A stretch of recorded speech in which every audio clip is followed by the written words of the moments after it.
Birinchi raqamli valyuta kurslari kanaliga xush kelibsiz. Bugun 27-yanvar 2026-yil sanasida O'zbek so'mining valyuta kurslari bilan tanishib chiqamiz. AQSh dollari 13 so'm 17 tiyinga oshdi. 1 AQSh dollari 12.098 so'm 12 tiyin bo'ldi. Endi 100 AQSh dollari 1.209.812 so'm bo'ldi. Oxirgi oyda AQSh dollari 0.3% ga oshdi. Yevro 170 so'm 31 tiyinga oshdi. 1 yevro 14.353 so'm 21 tiyin bo'ldi. Endi 100 yevro 1.435.321 so'm bo'ldi. Oxirgi oyda yevro 1.1% ga oshdi. Rossiya rubli 67 tiyinga tushdi. 1 Rossiya rubli 158 so'm 64 tiyin bo'ldi. Endi 1000 Rossiya rubli 158.640 so'm bo'ldi.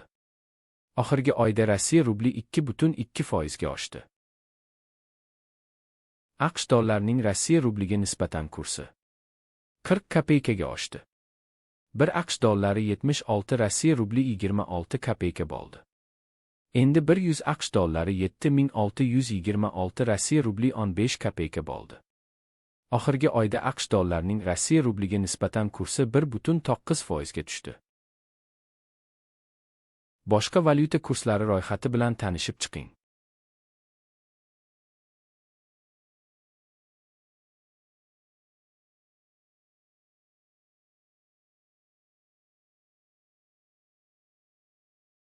Endi banklardagi olish-sotish kurslari bilan tanishib chiqamiz. Birinchidan, AQSh dollari sotib olish ya'ni maydalash bo'yicha banklar reytingi.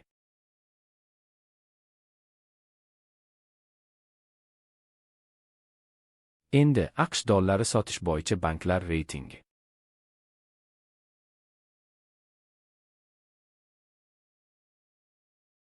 Rossiya rubli sotib olish bo'yicha banklar reytingi.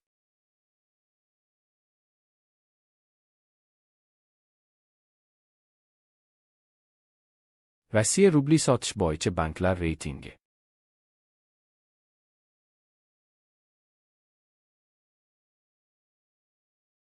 Yevro sotib olish bo'yicha banklar reytingi.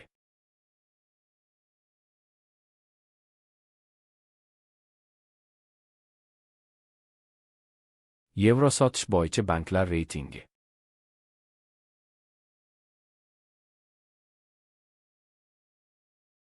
Bugungi kurslar shunday. Banklarni solishtiring va o'zingiz uchun qulay variantni tanlang.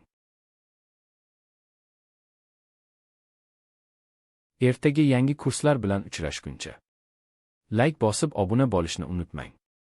Qo'ng'iroqchani bossangiz video chiqishi bilan sizga xabar beraman. Kuningiz xayrli bo'lsin.